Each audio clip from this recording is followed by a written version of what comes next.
The key is identifying all of your third parties. You're going to have the ones that come in the front door, but you're also going to have the ones that come in the back door, the shadow IT vendors. You need a process to be able to identify those too, because they're probably actually end up being your riskiest ones. What you don't know can really hurt you.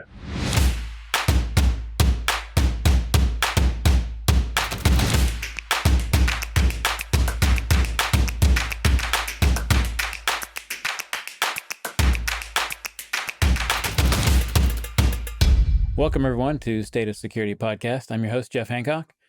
Today, we have Mike Caruso. Mike Caruso is Director of Supply Chain Security Management at Access Point Consulting. Welcome, Mike. Thanks for joining the show. Oh, Jeff, thanks for having me. Happy to be here. Absolutely. So, to get kicked off, tell us what your background is. Right? I know you've been a CISO before. You're not new to certainly IT and security. So, what's your background? What's your history? So, not new. I've been in the industry, God, since mid 80s, actually. Spent most of my career with insurance companies, three publicly held insurance companies. And for the majority of that time, I ran computer operations, networking, and security teams. As CISO, at the last company I worked with, actually helped develop their third party risk management program and also ran the projects to ensure that we were compliant when the NYDFS cybersecurity regulations came into effect. Just as the running IT operations, right? You obviously relied on third-party vendors and suppliers and products all the time All to the help your time. customers. So it gives you a little bit of a unique view, a deeper view than most, given your experience and depth of what really supply chain risk management is. Interesting. So what is that? So let's get started. So how would you define supply chain risk management? Breaking it down kind of simply, it's really identifying all of the vendors that you're doing business with. So third party suppliers, and then taking a look at each one and identifying the risks that are associated with each vendor. And a lot of that comes down to what are they doing for you? Do they have access to your data? Do they have access to your network? How strategic are they? I mean, are they super important to your business? Factors like that help you to identify the risks and then categorize them. So you really want to rank them in terms of the riskiest and most important, and then really just, take some actions to control that risk. And so that might be, basically beefing up the contract, maybe doing more audits, doing continuous monitoring, really anything you can do to really control the risk. Like if we're able to split it, how would you look at managing the technical risk versus or managing the business risk, like the business communications to the executives and why they should or shouldn't buy this or do that from a supply chain perspective? And from a technical perspective, have you ever had problems or issues where you were not able to really secure a supply chain at all, right? They could just absolutely not meet the required standards. What would you do? What have you done? Well, what we've done really in the past is, so we really write up, we write up a story, we write up a report, we identify the risks, but we don't make the decisions. So, management has to make the decisions. The business owns the risk. So all we can do is actually identify the risk, and let them know, what that is. But, the business has to take ownership of that. So, I've seen in the past where the business said, well, we'll take our chances. A lot of times they want to do business. Maybe this is a customer that, or somebody, a third party that's critical to the organization, and they don't want to go out shopping for another one. Or maybe they're actually bringing business in. They're the marketing front, so they're looking at them as bringing the business in, and they're not going to let IT security stop them. That might be a little outdated, because obviously more and more that we're seeing in the news, business is getting involved, the board's getting involved, they're being held personally accountable for these decisions. So, I think that might be changing. I hope it's changing, but in the past, what I've seen is a lot of times, for strictly doing a compliance type third party assessment, a lot of times the risks go unmanaged by business. I would agree. Like in my experience, I've seen organizations that it's just not top of mind. It's not even on the playbook. It's not even on the risk register. People Right. traditionally just don't think about it, Yeah. which is unfortunate, right? So even in a situation where I think where most people think, here I am in my business and my company, and I have to rely on these vendors to get my work done. And these vendors are smaller vendors, or they're mid-sized. They might be the size of my company, Right. providing different services, but I don't have much leverage over that. What about the companies on the other side of that who are major international corporations that are actually in your supply chain as a small and medium business, and you're reliant on them to get stuff done, right? And obviously from like the Change Healthcare, that's a really good example of how one very major company decided.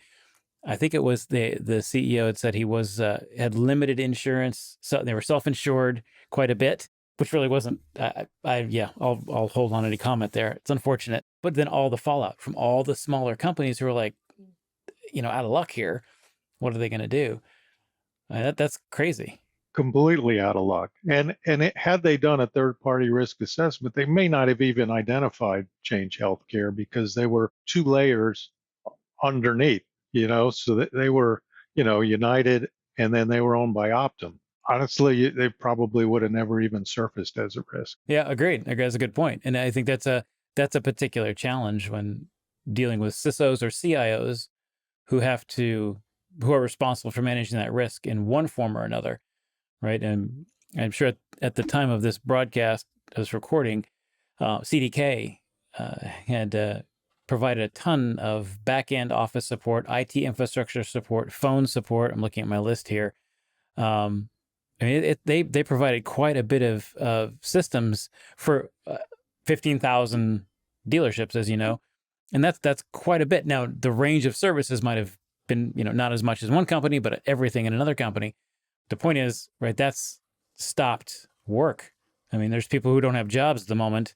Very clearly made last week that they can't do any work for the company because the company can't get any work done. No work, no sales. I mean, not the ability to get financing. I mean, it's bad, and it's interesting because a lot of people might not look at it that way, but it's a concentration risk. So many companies concentrated on one platform, and you're going to see that over and over again. I mean, how many people rely on, say SAP, or they're relying on, Azure, AWS services. Yep, So things are getting smaller in that way, but potentially riskier. that's a very good point. Because as these companies, the conglomerates grow and providing a bunch of services, the users of those services, these dealerships, should try to make sure as best as possible that the company is secure and their interactions are secure. Versus, it's somebody else's problem. I have insurance. Yeah, well, it doesn't always work that way. You're still out of pocket. As of yesterday, I believe I read that they're still trying to bring up systems. So I don't know what the dealerships are doing, but there's obviously people are estimating millions and millions of dollars being lost in that kind of thing. So, which is crazy to think about from a car dealership. Like, who'd hack a system, a company that's providing services for car dealerships, right? Clearly, they can make a bunch of coin out of that. So, It doesn't have to be industry related. Anywhere they're going to get the bang for their buck. So they'll scattershot it or they'll concentrate. I mean, right now they're concentrating on healthcare and insurance because they know they've gotten payouts in the past, and they know people will do anything to keep the health records out of the public domain. So I mean that also becomes risky. agreed. So, what's the process for third party risk assessments in your experience? What's the best way? If you were talking to a room full of CIOs and CISOs, how would you explain that process to them? I mean, the key is identifying all of your third parties. You're going to have the ones that come in the front door, but you're also going to have the ones that come in the back door, the shadow IT vendors. So you need a process to be able to identify those too, because they're probably actually end up being your riskiest ones. You know, what you don't know can really hurt you. So, I'd say that's kind of top of mind, and then really being able to get the proper information about each vendor. I mean, what are they actually doing for you? you Mm-hmm. know what kind of Mm-hmm. access do they need? What kind of data do they have access to? I mean, those are the top two for me. So, what we do is we collect that kind of information and we assign them into a risk tier, one, two, three, or four, one being, really the riskiest, and four being, really no risk, like a, paper supply or pencil supply or something like that. And then what we'll do is we'll, basically assign some requirements for them to fulfill. So, if they're a cloud vendor, we'll look for cloud certification. Uh, we'll look for a SOC 2 and ISO 27001. We may send out a, SIG Light if they don't have any certifications, so they answer questions about their internal controls. But then we also like to use automated tools where we're actually getting a risk score for each vendor. And then we can actually use that to monitor should the risk posture change. I mean, it always changes. And you can identify where there's potential vulnerabilities out there in their environment. And you're getting in the attacker's view, the outside in view of the companies. Agreed. Agreed. Have you ever had a challenge with, sometimes there's a difference between compliance and then operations? Like, here's the standards, here's what we need to do, the policies, processes, procedures, the risk registers, etc. But now you got to operationalize it. Now you got to make sure the team is doing it on a regular basis, whatever it is. How have you solved those types of situations before? Well, I mean, there's a couple things in there, I believe. What you're asking is, are you getting the information from the vendors? I mean, that's a difficult part. I mean, you can ask all you want, but, I find in the onboarding process, before the contract's signed, they're usually pretty quick to comply. On an ongoing basis, it gets a little tougher. That's one reason why I like to use the scanning tool, something like BitSight, where we're actually able, without any interaction with third party, to actually see what their risk is, what's their risk profile, and what are the risk vectors that they need to improve. There's always a balance of that, right? When you're working with CIOs and CISOs, typically, we like to say the CIO usually writes the check for businesses, right? So for any cybersecurity consulting or needs, right, they consult with the CISO, but they're the ones who write the check essentially. So it's important for CISOs to not only understand the process that you outlined, what you go after, how you structure the data, what you look for in your supply chain, but then how to operationalize that. So to your point, it's not a yearly review with your vendor because obviously there's 363 days in between audits, one beginning, one ending, and too many things can happen. So that's definitely a challenge. I mean, I think when this all started and people started doing them, it really was a compliance exercise. I know first program I put together was to be compliant with NYDFS. We started from square one. I mean, hundreds and hundreds of vendors and, reaching out to each one. And, the thing is, you can't boil the ocean. You have to start somewhere. So you start with identifying the vendors and then you start with identifying what they're doing for you. But then you realize, if you really want to secure the organization or do anything about the risks, you have to do more than that. I mean, so you really have to monitor the ongoing security posture. And then ideally with the key vendors, what you really need to do is build a relationship if you can with the IT, your IT contacts there. So they know you're working together. You both have the same goal, which is securing the environment. And then you can share with them, what your scanning tools show. I mean, they might not be seeing the same thing. So if you can have some back and forth with them and they're Sure. agreeable, that's kind of the best of both worlds. Certainly can't do that with all your vendors, but if you identify the critical vendors, I think that's the approach to go with. Yeah. I think there's one, it's a very large telecommunications company that I was working with a while back, managed their supply chain risk through an Excel document. And it was a very, very, very long, large Excel document with a ton of data in it. That's the ones that they knew about, right? There was a whole lot of shadow IT, as you put it, that they just didn't have any handle on. They saw the importance of the program and the ideas, but they were so far behind. It was almost, where do I start? Why do I care anymore? Because we're so far behind, which is unfortunate. And that was a big company. And I can understand why, but I think the message here is, right, no matter where you are, no matter how big you are, you've got to be able to start somewhere. You've got to be able to assess what your risk is now, where you want to invest, or just eat the risk, right? There's always that you have that choice. So and then how to operationalize it. And I think that's one of the bigger challenges that I've seen in supply chain programs is how to operationalize it. So it's not just a once a year conversation. As you point out, it's a regular ongoing conversation. You have to develop a relationship. How do you trust people? It takes a while. I mean, somebody reaches out of the blue these days. I mean, are you going to pick up the phone? Are you going to answer an unsolicited email? Probably not. So it's Right. going to take some. It definitely is going to take some time. You know, and one of the things too I think is important is to really, if you've got a good relationship with your internal contracts department and your procurement department, they might be able to help build that relationship from the ground up. If they're bringing in a vendor, you know, maybe there's an introductory meeting and, you know, you kind of lay out what the needs are. Or in the contract, you might say, look, you know, we require these third party assessments and, you know, we need a contact from IT who we can get in touch with. So, I mean, there's ways around it, but you really have to, you know, you really have to start building that up.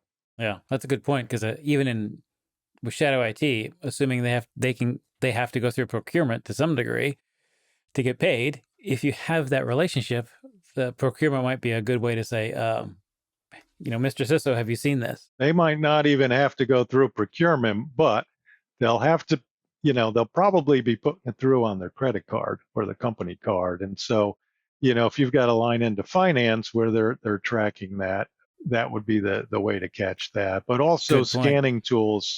You know, I did mention BitSight earlier, but they do have the ability to actually come up with a list of suspected companies that you're doing business with. So you know, you might not know of somebody, but you could see on their list, oh, okay, we are constantly in touch with this vendor, and they'll flag them up. So, and you can investigate. So it's interesting. Do you think it should be a requirement that all companies of such and such a size should have a supply chain program in place? Yeah, I do because I mean you really need to in some way or another you need to control the risk or at least identify the risk. So you know if you're not doing you know supply chain risk management, then you're you know I guess just rolling the dice.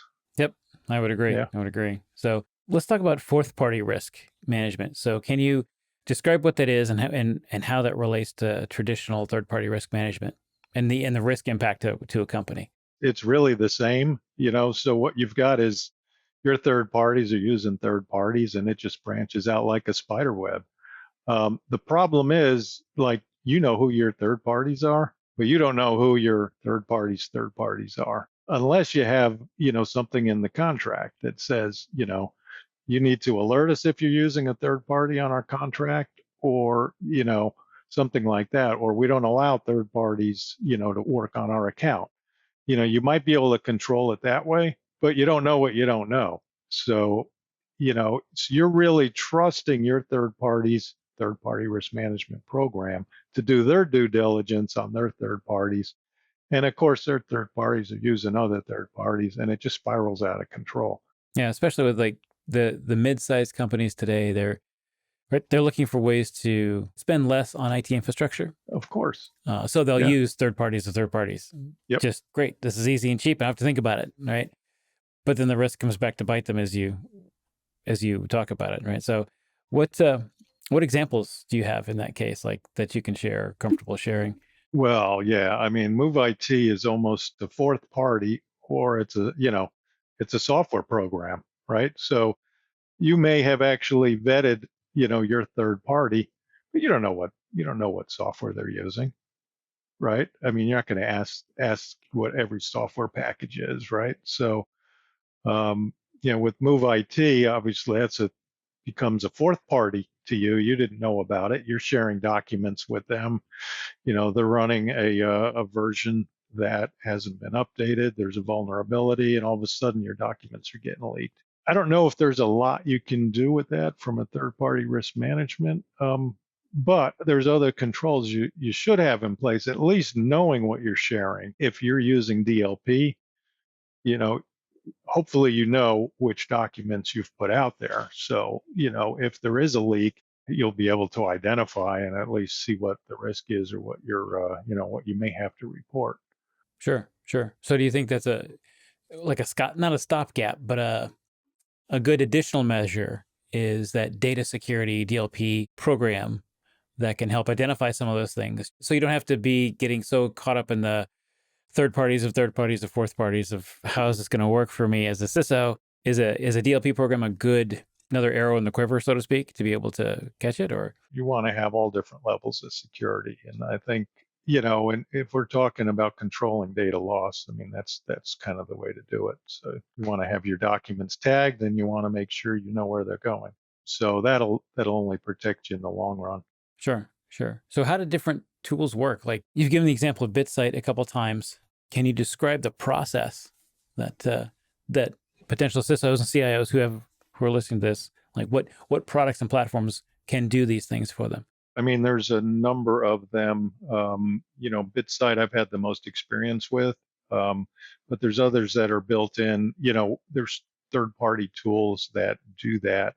UpGuard is one. They all basically work the same way. I mean, they're actually performing scans across the internet. They're actually purchasing data that's been pulled together by data brokers, and actually looks at the vulnerabilities that are out there, on assets that are internet connected. They identify, this range of IPs belonging to a particular company, and then able to package that all together. And then there's other things they might look at, which is, dark web mentions for particular companies, or there's credential leakage you're looking at, and then there's a lot of things in the public domain that get out there. So if there is a breach, usually you have to file something with one of the state's attorney generals. They'll pick that up. So, it supplies a lot of information. Interesting, because I think that's where it's entering into a bordering on threat intelligence, really. Yeah, that's exactly what it is. It's threat intelligence, and it's directed, at whatever companies you might set up. So, Yep, very handy for any company, the threat intelligence piece, just so you're aware of what's going on. So how do you suggest people stay aware or informed about these threats, third party, fourth party type threats? If they're starting from scratch, like what would you recommend? I like to use, news, open internet. There's plenty of news out there. I mean, there's forums, but I use a net news aggregation service, and then actually just do searches for, breach, data loss, ransomware, things like that. And then if you're looking for a particular company, you add the company names in, or the products, more than likely you might want to track all of your key products to see if a vulnerability's been identified. So you're not just looking at the vendor, you're looking at the products that are being used by them too. Yep. Agreed. And I think that's also where having a firm understanding of what is in your network, asset management essentially, but hardware and software and the risks around that, and knowing, to your point, when a breach happens, when something happens, what do you do? How do you notify it? You've got 50 vendors in your supply chain, and have you determined 25 of them are critical to you, and how are you monitoring those 25? Definitely a challenge. So it sounds like there's a mix of certainly threat intelligence, monitoring of your vendors and what they're doing with their software platforms and products, and to whatever degree you can, monitoring fourth party. That's, like you point out, is difficult. But trying to put a program together around that sounds like a kind of the direction. So final question here for you. If you're in a room full of new CISOs, CIOs, people who have now a responsibility for supply chain security, what would be your top 2, 3, 4, 10 recommendations as to what they should start with? Number one, I'll just throw it out there, is really making sure that you've got management support, at the top, and it's a top-down approach, because that's really going to set the tone, and give you the support you need. Beyond that, I'll kind of restate what I said earlier, which is, knowing who your third parties are and knowing what they do for you, but then also having a clear outline of the roles and responsibilities. I mean, from a third party risk management team, we know what our role is, and that's going to be identify the risk, communicate with the third parties, collect the information, write the report. But, who in the company is going to accept the risk or, write a risk exception. You need to have a good policy in place that you're following. Number one, I mean, that kind of sets the guidelines for everything. But knowing who's the arbitrator, who's the final decision, I think is key. So, and that's not technically a technical person. You're saying it's more of a business ownership.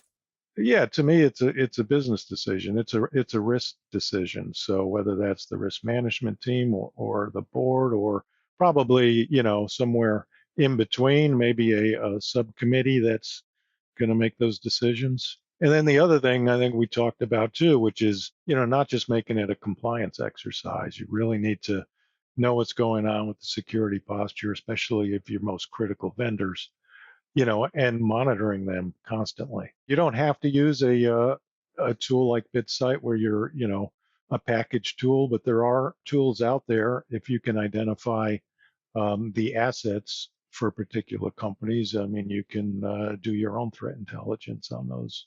Absolutely. Cool. Cool. Well, I appreciate it. Thanks for the time. Yeah, absolutely. My pleasure. Good insights and good direction here. I think that that folks should definitely pique their interest and get them involved in asking questions. So I assume obviously you're on LinkedIn. I know you're on LinkedIn actually. So if people have more questions for you or ideas or whatever, just want to reach out, you're certainly available there, I know. So Yeah, please do. excellent. Thanks, Mike. Appreciate it. This is a good chat today. All right, Jeff. All Thank right. you. Take care.